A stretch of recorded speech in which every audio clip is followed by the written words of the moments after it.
All right, so my name is Kenneth Ruiz. I'm the artist and designer of MagChop. I'm the creator of MagChop.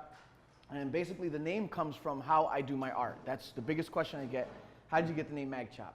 And I chop up magazines. My art is actually collage art. So that's where the name MagChop comes from. I'm originally from Chicago, Illinois. I grew up in Humboldt Park area, which is the inner city of Chicago. And the nickname in my neighborhood was Murder Town. I'm sure you guys have heard the stories coming from Chicago. Yeah, they started way back when I was younger as well. I grew up in a rough neighborhood, and I came from really good parents, but life has its way of turning things around. My parents ended up splitting up, house broken, and one thing that people don't know about gangs, and Chicago gangs especially, is that when you go through something hard and you're in the neighborhood, they're gonna take care of you. So when your parents and your family's struggling and you guys are all down, guess what? They're gonna step in, they're gonna say, hey, I got you. I got you. You need some shoes, you need school supplies, you need these things, they're gonna take care of you. And these are kind of things that happen as I started, once my parents had split up, I started getting into the street life very easily. I started off doing graffiti and then started slowly graduating into gangs where my mom and basically freaked out and was like, listen, you know what? I'm not gonna have you lose your life here in Chicago. So she shipped me off to Florida I was like 15 years old. And there's a saying that they say, you could take the kid out the city, you can't take the city out of the kid. Well, I came into Florida and right away it was like a free-for-all. It was like, this is easy. So, I started getting in trouble down here as well. And after getting kicked out of both Ely and Deerfield High School, I realized that I needed to get something better going with my life. Had an opportunity that none of my friends in Chicago had. Several of them had passed away after I moved to Florida, and I was just like, man, I have an opportunity to do something different. So I ended up graduating actually through a special program. I graduated on time and I actually won the award for most artistic. I used to be able to sit there and look at you and just draw you. And I never wanted to go into art as a business though. It was just never something I wanted to do. I always had this idea that was instilled in me that you have to go start yourself at the bottom of a company, work your way up to the top of that company, and you eventually run that company and life is supposed to be good. And I didn't find that was happening. It was difficult to get work, and then when I finally got into work, I worked my way up to the top of a company, and I was like excited about it. And my life had gone into a very positive direction. I was managing a major plumbing outfit. I had like 64 people under me. I come from doing the actual sewer and drain work, plumbing work. I got injured and worked my way into the office on light duty and up to operations manager. But tragedy struck in a weird way. When I wasn't doing anything wrong, in 2006, I was arrested and I was charged with attempted murder on a law enforcement officer amongst a slew of other charges, and it was a mistaken identity. I lost 2 years of my life and had to go to trial. Now, thank God I didn't have to spend the entire 2 years in jail. I spent from January to May, but I don't know how many of you have been to jail, but it sucks, and I hated it. But I was still, even with my resume, it was still difficult for me to get work. And now I'm out on bail. Nobody wants to invest in you while you're out on bail, because if you go to jail, then they wasted all their time and money on you. So I found myself in that situation. But I went through it, went to trial, 7 days of trial, 3 days of deliberation. I was found not guilty. And it was really a blessing. It was really a blessing how it all went down, the people that were involved and everything like that. So I was ready to hit the workforce. But still with this record looming over me, because when you're found not guilty, it doesn't automatically erase from your record like, hey, this guy's a good guy. No, it stays there. And so I'm getting work, and even, like I said, with a impressive resume, people were like hesitant. I ended up working for this framing company that was doing the framework for American Royal Arts, which was the entertainment fine art leader for 25 years. Well, the company ended up being sold, and when the owner closed it, he said, listen, the people that we do the frames for, they need somebody in their shipping department. And I was like, you know what? At this point, I'll take it. You know, I was like, there was no more pride in like, you know, you have to swallow your pride. You know, I was used to making $80,000, $90,000 a year, and now I'm making $12, $14 an hour. It's a really big difference. But I worked there, and I worked my way up through the company again into accounting, and I started doing the accounting. But I learned the art business. And the one thing I learned was, yes, that is one hard business. I was like, you really have to work to sell, to really have to go that extra mile. And he ended up retiring and selling the company, and I ended up getting into waste management.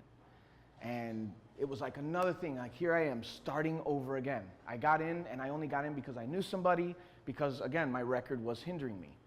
But I got up to a certain point in waste management, and again, I found myself getting ready to start over. So I looked to this company, and I mean, what an amazing company. It's a nationwide company. The position was lucrative, and I went for it. I went to the interview. First interview was great. As far as I knew, I was hired. They were like, you're who we want. You know, everything. I met the whole team. They said, next week, come in. You're going to finish all the paperwork up. You'll meet the HR department and the owners. I go to this interview, but I'm going to stop. Before I go to this interview, I have a dinner guest. My wife's friend ended up being engaged to this guy named Steve Stock, who at the time I knew he worked with Guy Harvey, but I didn't know who he was to Guy Harvey. And I had already started doing my artwork because my mom had passed away. So sorry to go backtrack a little bit, but after the trial was over, during my tenure at Waste Management, right before I left there, my mother passed away. And my mother was like that was my homie, my best friend. I bought my house 4 houses down from my mom because that's how close we were. You know, I would go, my wife would come looking for me. I was sitting at the kitchen table talking to my mom, you know. And so when she passed away, it devastated me because, you know, first of all, they told us she was going to live for 5 years. So we were like preparing, you know, okay, we're going to try and travel, try and get some things out of the way. 6 months later, she was gone. And it was like pure devastation. And so one of the devastating problems that I had was I lost the ability to draw. I couldn't draw anymore. I noticed it when I was at the hospital with her. I was having trouble getting my ideas out. And when she passed away, it completely gone, the ability. It was just like I couldn't get my hands and my mind to correlate. Yet the images that I had, that creative side of me was still there. And so I started making these collages. Now I had made one 5 years earlier on basically, I threw away my wife's Cosmopolitan magazine. So guys, don't do that. So I didn't realize it was a pretty important collection to her. And so she was like, all right, well, you got rid of my stuff. So those lowrider magazines, they got to go. Now, I'm a lowrider builder, so it's like, wait, what? That's like a Bible. So, you know, I told her, I said, well, I want to take something out of them that'll make something special, something that means something to me, something that when people come in my house, they're going to say, that's this guy. And so I created this one piece called First Impression. And then I didn't create another one for 5 years, of course, because I was into drawing. I wasn't into collage art. In fact, I didn't really like collage art. I just did that one piece. And so I started doing, after my mom passed away, I was trying to draw. I was trying to get myself back into this art mode. My wife came in, she says, why don't you do another collage? Maybe spend some time doing that. So I spent like 1.5 years after she passed away doing these collages. Now we're going to fast forward to this meeting. So when I would make some of them, I would hang them up in my house. If my wife and kids liked them, they were going up. If they didn't, it stayed in my little area there, you know, if it didn't match the house. And so I had to hang it up, and we have these dinner guests over, and I'm sitting there talking to this guy. Now imagine that if I'm talking, right, or you're talking to me. Like I'm picking at you. So imagine you're talking to me, but I keep doing this. And you're in your house. You're gonna wonder what the heck is, and I'm from Chicago, and I don't have like a roach problem like normal people have. No. I get random things in my house, like giant spiders that I didn't know Florida had, roaches the size of my hand, like the Florida stuff, lizards, you know. And so here I am. I know this guy works for Guy Harvey. I know he's somebody important in that industry, and he's staring behind me, and I'm thinking to myself, oh my God, there's something walking on my wall. I know it. So I looked, because I was just like, I had it. I was like, and I looked back, and the only thing there was one of my pieces of art. I gave him that look like, you work with Guy Harvey. What are you doing looking at my collage art? You know what I mean? I was kind of shocked. And he goes, I'm sorry, I'm listening to you. Where did you get that? And I said, I made that. And he's like, you made that? I'm like, yeah. He goes, where are the other ones? Which took me back because I didn't tell him there was more. And I was like, well, what makes you think there's more? Gotta get, you get that. I'm from Chicago. We're automatically gonna be like, well, what you asking for? So, it was like, so what makes you think there's more? And he's like, because nobody does that once. And I was like, there's 6 of them. There were 6 at the time. I think there's like 14 now. And so he's like, I said, yeah, there's several of them. There's like 6 of them. He's like, I want to see them. So I took him around my house and showed him the ones that were hanging up. Then we went to what I call my Bears room. I'm from Chicago. I'm a Bears fan still. So I have this wall painted Chicago Bears blue. But I had all my artwork on there. And all the Dolphins fans are like, oh. So we're sitting there, and he looks at me dead serious. And this guy's like, he stands like 6'4", you know what I mean? Not a small guy. And he goes, do you know who I am?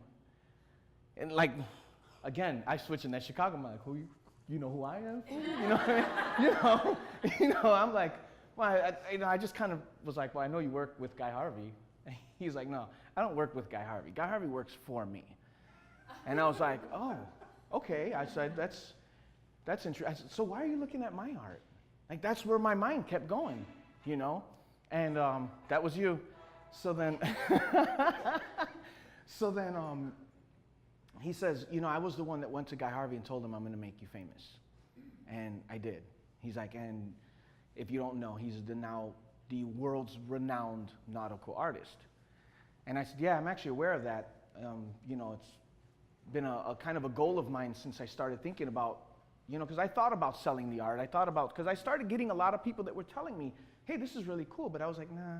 But now this guy, the guy who found Guy Harvey's telling me, listen, this is special. And he says, in my job making Guy Harvey the most renowned nautical artist in the world, I had to travel around the world to every continent and sell his art.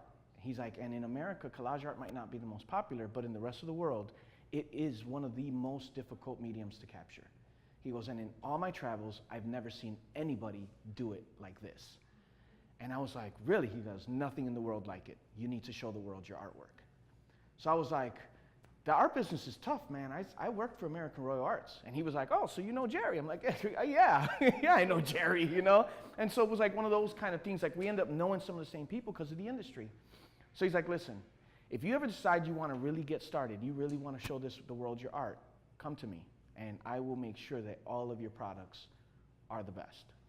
And I was like, all right, well, I'll think about it, My mind, now this was a Thursday. I had that interview on Tuesday, and I had the second interview the following Tuesday. So in between that interview is when this dinner place. I went to the second interview. I walk in. One woman sitting at the desk. And she doesn't look as happy as the other people from last week. Everybody was really happy to see me last week. What happened, So I'm like, hey, how you doing? I'm all excited. I'm like, hey, how you doing? Good to see you. And she's like, good to meet you. And I was like, okay. It's like, somebody's not happy, So then I said, are we waiting for the owners or the other people? Because I'm like excited to meet all these people, you know what I mean? And she says, no, unfortunately, I wanted to call you so you didn't have to waste your time, but we can't hire you. And I was like, whoa. What do you mean you can't hire me? What happened? And now my mind is racing because I'm like, I left waste management for this, I'm thinking to myself, you got to be kidding me. So I was like, well, what happened? I'm like, last week everything was fine. You're holding my resume right there in front of you. What happened? And she says, well, honestly, you have some really, really steep charges that were pressed against you at one time. And almost in an arrogant way, I was like, ma'am, with all due respect, if you really did your research, you would find that I was found not guilty of all charges. And that pride of like, yeah, a jury of people that were not my peers said I didn't do this. And with a dead serious look in her face, she goes, so was OJ. Yeah. Yeah. You see what I'm saying? You can't make this up. I was so angry that I couldn't be. Have you ever been so mad at somebody that you're just not even mad anymore? You're just like, that was good. And that's what I did. I just like, you're right, so was OJ. I grabbed my resume, I said, you have a nice day. And I walked downstairs, I got in my car, and I'm not a crying guy. And I cried, because I was humiliated. Here was former gang member, former graffiti artist, from Chicago, got in trouble down here, got myself out of it, worked to become this person that I would no longer be looked at in that light. And because of one mistake by an officer, not even me, I was once again put in this light. Once again, I was completely humiliated. And so I thought about it on the way home. I thought to myself, I can hear Steve Stock's words. You should show the world your art. You should show the world your art.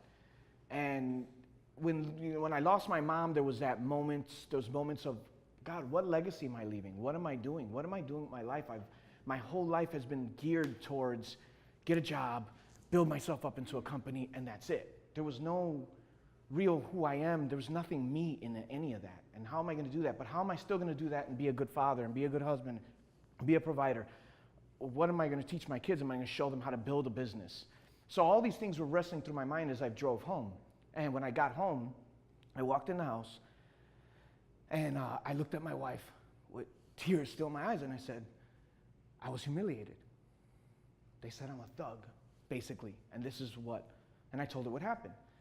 And I was broken, and I said, I'm gonna call Steve, and we're gonna start this business. And I said, we're gonna struggle, because I'm gonna tell you now it's gonna be hard. I was like, but the thing was that I was smart.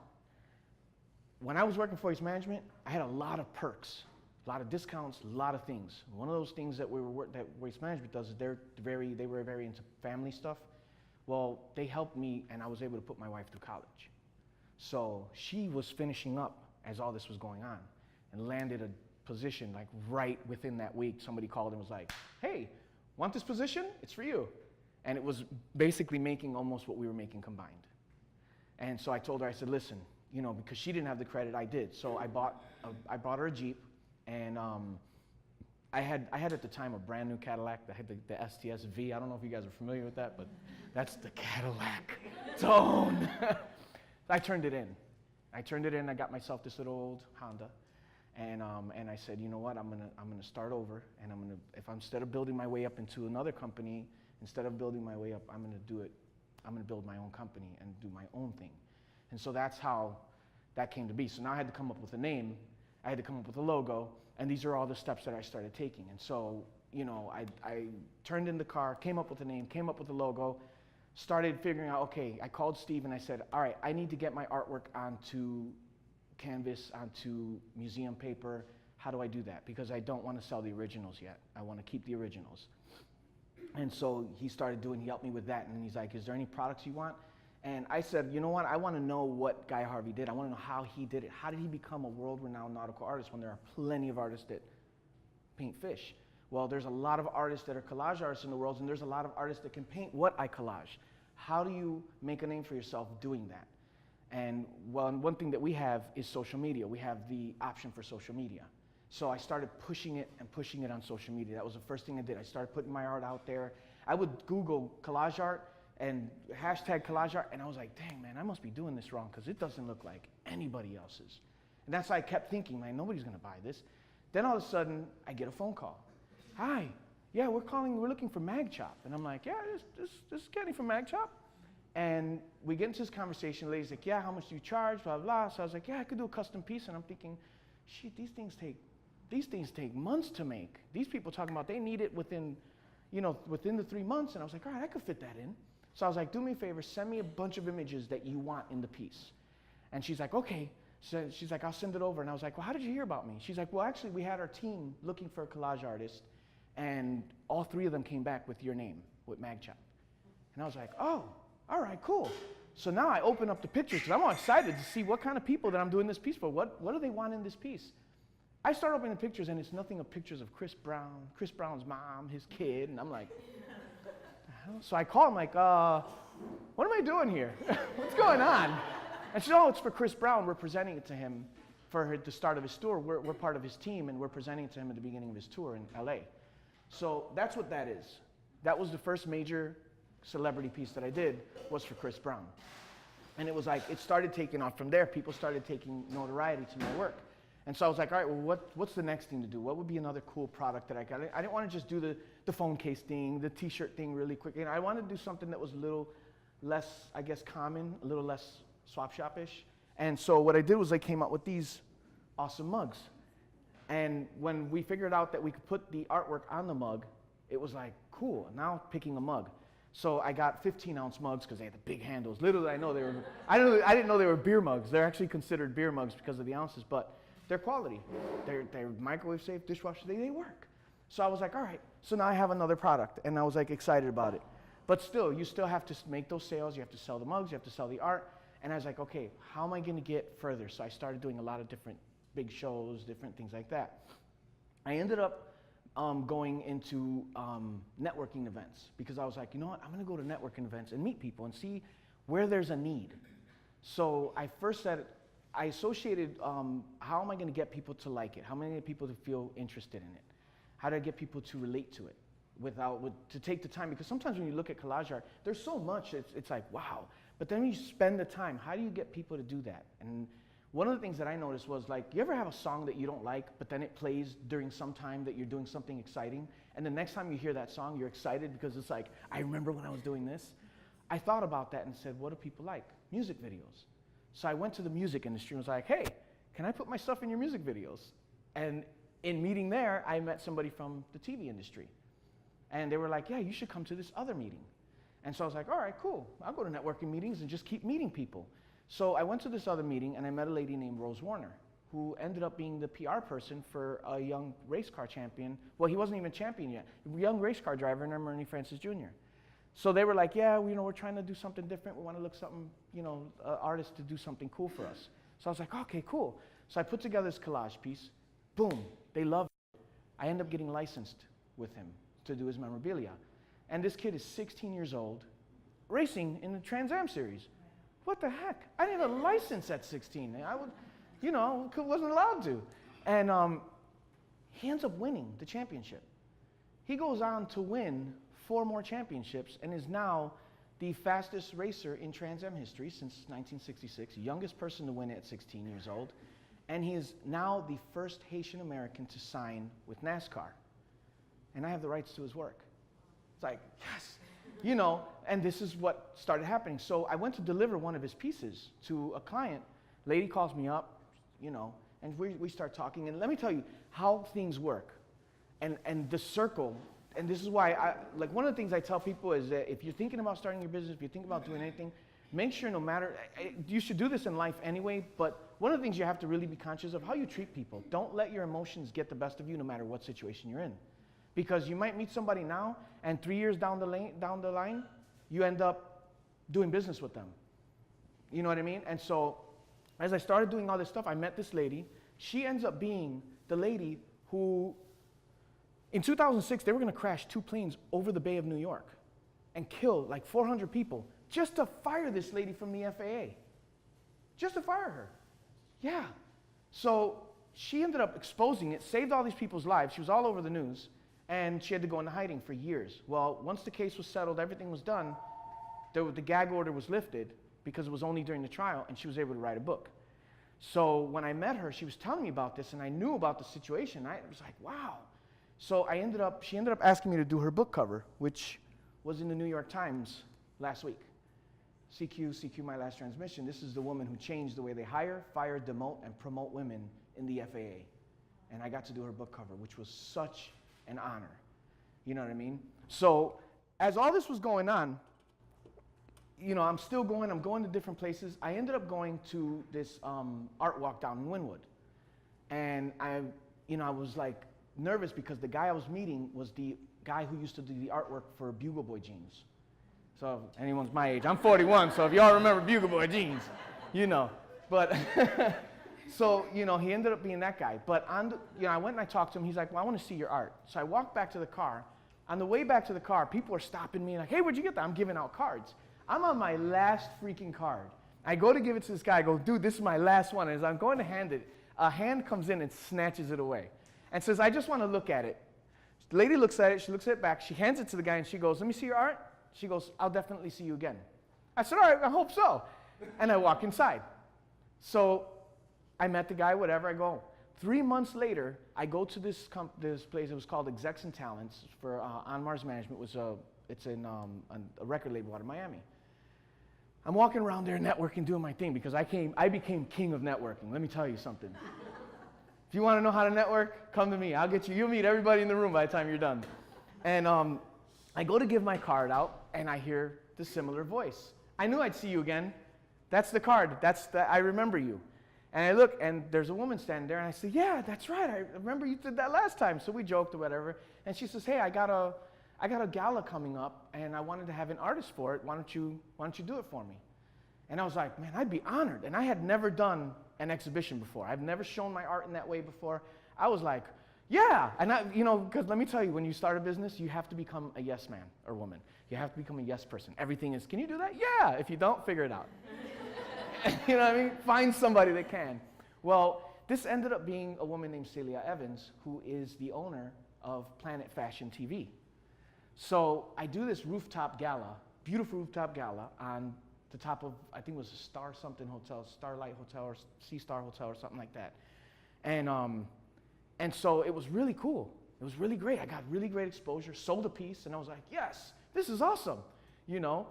And fast forward, I ended up working with her later on, and that I'm gonna get into all that. So as I started growing the company, I started getting myself into movies.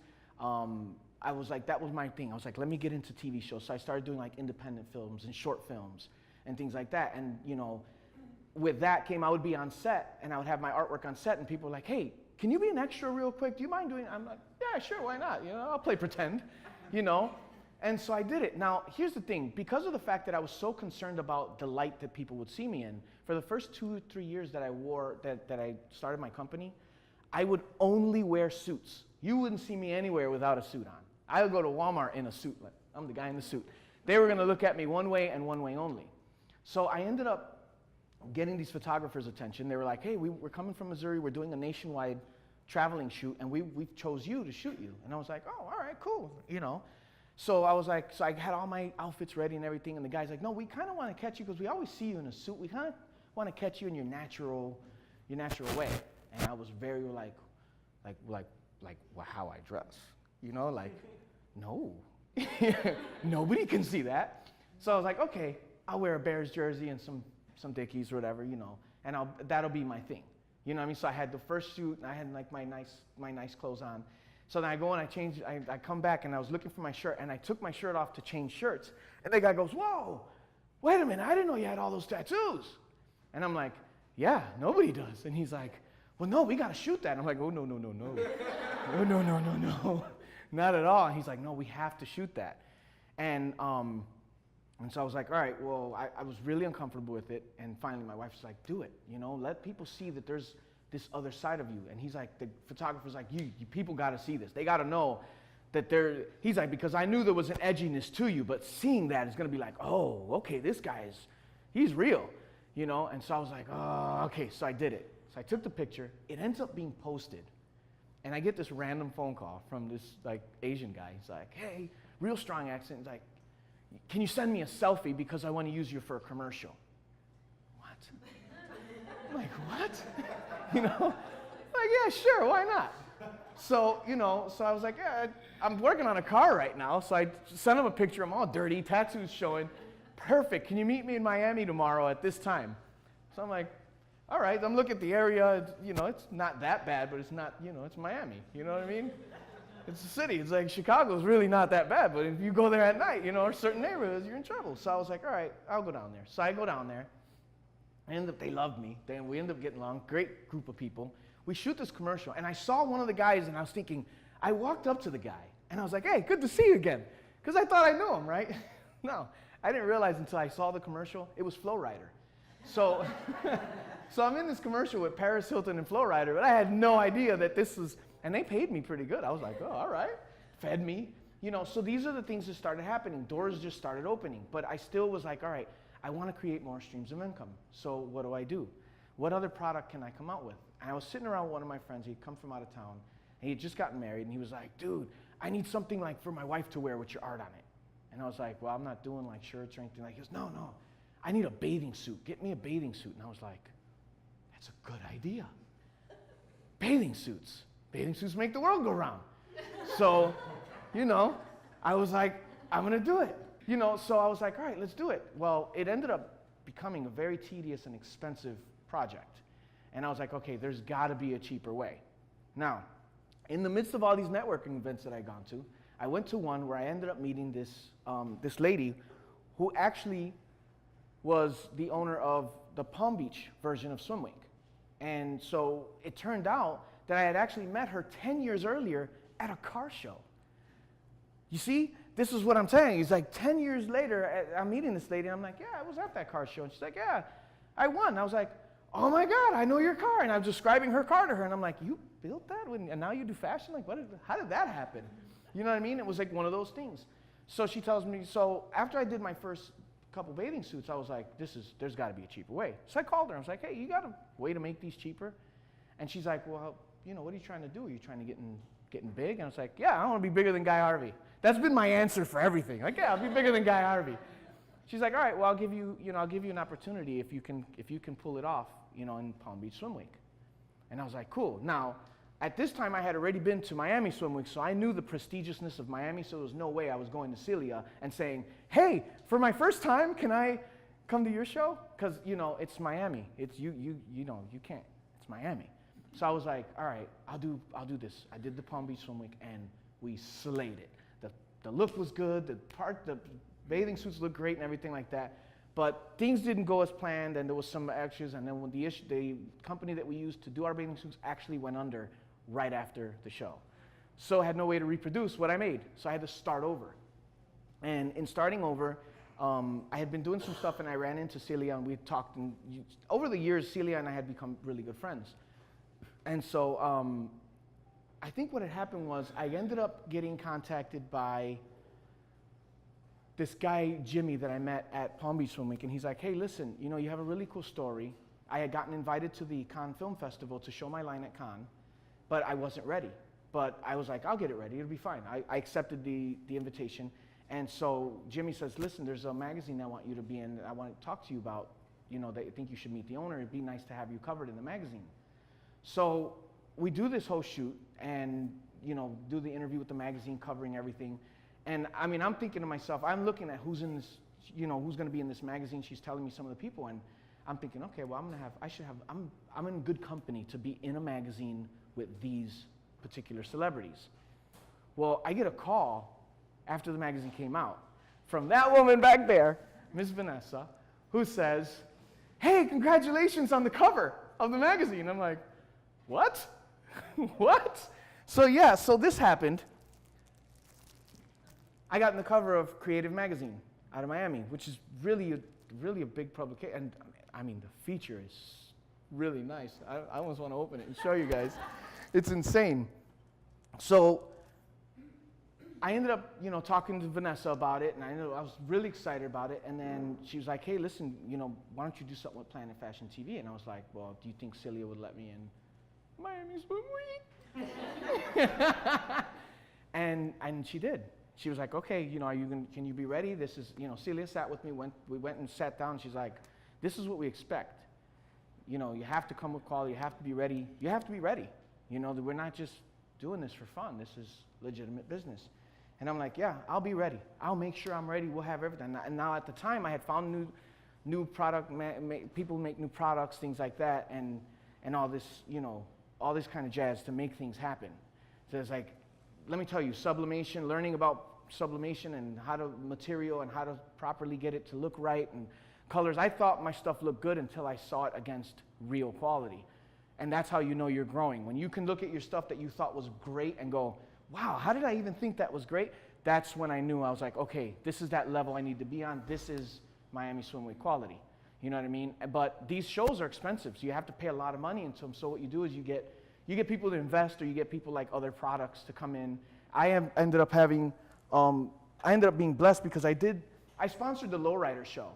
And sponsoring the Lowrider show, they did a big advertisement at the Dade County Fair. And it's like $5,000 to be at the Dade County Fair. I think it's $10,000 now to show for those 20 days at the Dade County Fair. in the Dade County Fair, I ended up meeting that guy standing back there, wave your hand, that's Munier, of Miami Moonrays, and he had these amazing sunglasses, and he was like, listen man, I would love to be in your show. So he was able to help me finance Swim Week, and my models wore his sunglasses both in West Palm Swim Week, in Miami Swim Week, the Cosmic Film Festival and Fashion Show in Orlando, and we just got back from doing Chicago. So it was like, now I got a teammate, I got somebody with me that does something that's different but complements, and I just started building that network. And you know, as I started going, I got another book cover. This one is called Crimea River of Blood. It's by Lillian Stanjabar, and we did the book cover for that. I had a guy named Pedro that works for MagChop that does the digital part of it all. So I've been building this team together to kind of get things going. So now we're doing stuff. I've sold stuff to like Johnny O and Cynthia, Luis Guzman. I mean, I have a really nice clientele list, but it took networking, it took a lot of hard work, dedication, sacrifice to get here, to get to where I'm at. We ended up doing, let me tell you, when we did Miami, oh my gosh, we had a casting call that Tuesday. My stuff wasn't in yet. My show was Saturday. On Thursday night at 6:30, I got all my stuff in. I had Celia calling me, are you gonna be ready? Because I've got a lot riding on this. I'm like, I'll be ready, I promise. I didn't even have my stuff yet, and I was promised, yeah, I'll be ready. Sheesh. But you know what? You have to keep that positive and know that everything's gonna be okay. And if you're working and you're pushing and you're, you know, really, yeah, just speak on it, manifest it, it'll work. You know what I mean? A lot of faith. I'm a man of faith, so I'm telling you, you gotta have faith. And so this is how I've been. This is what MagChop has been. And so now our goal has been, okay, how do we get into stores? How do I go to that next level? I got opened up to the Mass Art District when, like a couple months ago, then they started doing the new thing when Choose 954 and the AAF thing started coming in. I came to the first meeting or second meeting? And I was like, man, these people, they're really talking about doing some art stuff. So the second meeting the second time I came was an art walk, right? It was an art walk, and I did the art walk, I paid the thing, and then I got to speak. And I ended up showing my mugs to Veronica and George from Tula Bistro, and they were like, listen, we'd love to carry your mugs. So now you can actually buy my mugs at the Tula Bistro. So that was like the first time I got into a store. I was like, hey, I'm in a store. You know what I mean? So that was exciting. And then I started just going around, and they opened up a new place in Fort Lauderdale called 00 Saloon. So I went over there and I presented my artwork to the owner and was like, hey, listen, you know, I would like to see if my artwork would decorate your place. My artwork actually decorates both floors of it now. 2 floors of it, and you can buy the artwork off the wall. So if you go in there and say, yeah, I like that piece, pay them for it, I'll ship you one for free. So you don't even have to worry about them trying to take it off the wall, because those things are on there. And so now I'm getting in, we're in talks right now. They're building our display at Citywide in Hollywood, downtown Hollywood, and we're looking at a boutique as well in LA. Right across from Staples Center. So what I did was I went from the bathing suits, I actually transitioned into activewear. So now I do leggings, activewear tops, swimwear, both bikinis and one pieces, several different one pieces. So I got something for everybody. I'm working on the men's stuff, yeah. So this was me at Miami Swim Week, man. And let me tell you, it was so cool because we had the last 4 models. We played Darth Vader's music, and they came out with lightsabers. It was freaking awesome. Everyone loved it. People were going nuts over it. Except one of the models actually touches the lightsaber, and you hear people in the crowd go, oh. Don't you know you don't touch a lightsaber? You know? But this is what it's been, and it's been a struggle. It's been hard, but there's been some greatness in the midst of it all. So I guess, you know, the whole thing of me coming here today is to tell you that, listen, no matter what the adversity is, stay focused, stay true to yourself, stay true to the people around you, you know, do everything with love, with honest love, and you'll make it. You can make anything happen. Your dreams can come true. You know, I'm really living a dream. I'm traveling now. I'm going to see a lot of different places.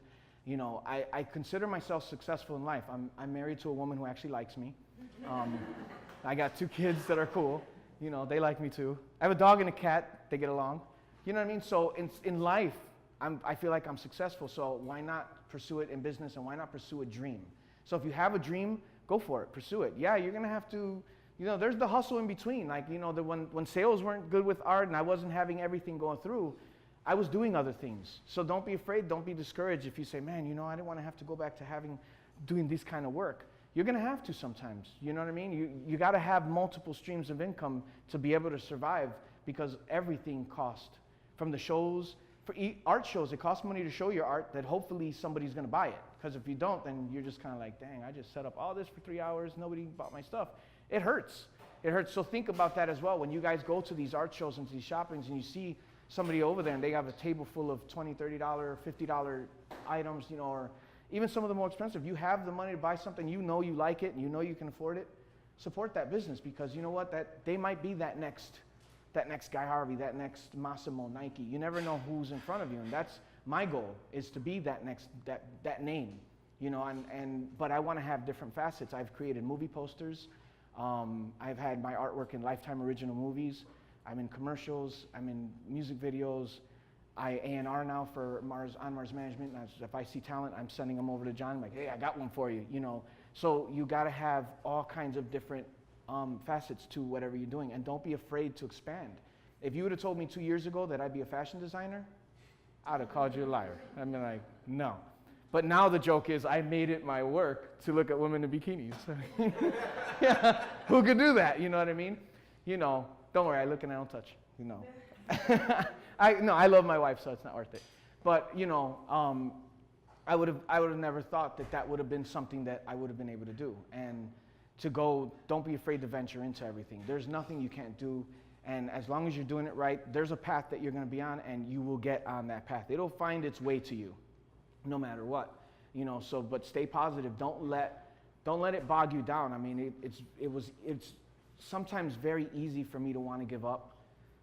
It's very easy for me to want to just try and go find that job to hide out in, because sometimes, you know, as you get known and get more popularity, you know, you get those weird things that happen, like when you're in a random restaurant and people are like, oh my God, it's you! And you're like, who are you? And, you know, but it's fun, it's cool, but it's sometimes, you know, you feel bad because, like, you don't realize that people are really looking at you.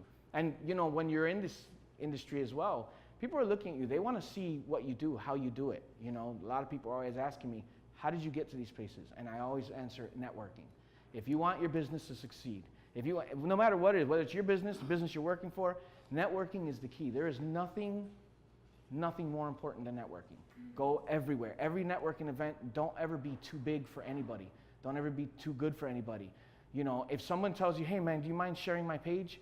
Share it, post, because you know what happens is that people might like it, and then someone who knows them might somehow see it and go, oh, who's this person? Now they're following you. Now you post in your business, they're like, oh man, I'm glad I followed this person, because now I can see their stuff.